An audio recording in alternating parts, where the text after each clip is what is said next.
आणि आता घेणार आहोत दिवसभरातील महत्त्वाच्या बातम्यांचा वेगवान आढावा। उद्योजक आणि शिंदे गटाचे नेते राजू खरे यांनी शरद पवारांची भेट घेतली। राजू खरे यांनी मोहोळ विधानसभा मतदारसंघासाठी उमेदवारी मागितली। राजू खरे तुतारीवर निवडून लढणार असल्याची चर्चा। देवेंद्र फडणवीसांचे प्रशासकीय स्वीय सहाय्यक संतोष राऊतांच्या पत्नी डॉक्टर सरोजिनी राऊत विधानसभेच्या रिंगणामध्ये धाराशिवच्या कळंब मतदारसंघातून निवडणूक लढवण्याची शक्यता। सरोजिनी राऊतांकडून मतदारसंघात भेटीगाठी। माढा विधानसभेमध्ये काका पुतण्यांमध्ये संघर्ष होण्याची शक्यता। धनराज शिंदे यांनी आज माढ्याच्या मानेगावात जाहीर सभा घेतली। धनराज शिंदे आज राजकीय भूमिका जाहीर करण्याची शक्यता। माजी खासदार संजय काका पाटील यांच्या विरोधामध्ये सुमनताई पाटील आणि रोहिणी पाटलांचं ठिय्या आंदोलन। रोहित पाटलांचं ठिय्या आंदोलन।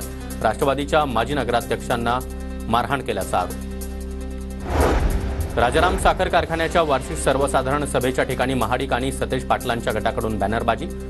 कोजेंचा करंट आधीच लागलाय, प्रगती बघून बंटी घाबरलाय। महाडिक समर्थकांनी सतेज पाटलांना डिवचलं।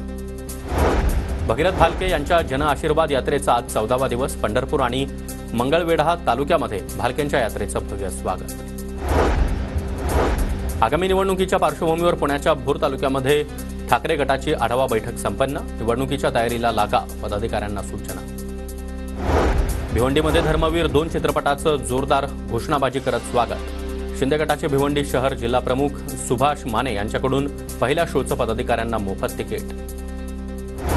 मनोज जरांगे पाटील यांच्यावर गॅलेक्सी हॉस्पिटलमध्ये उपचार सुरू। नारायणगडाचे महंत शिवाजी महाराजांनी हॉस्पिटलमध्ये जरांगे यांची भेट घेतली। चंद्रपूरच्या पोंभुर्णा शहरामध्ये मेळाव्यासाठी ठाकरे गटाचे नेते भास्कर जाधव दाखल।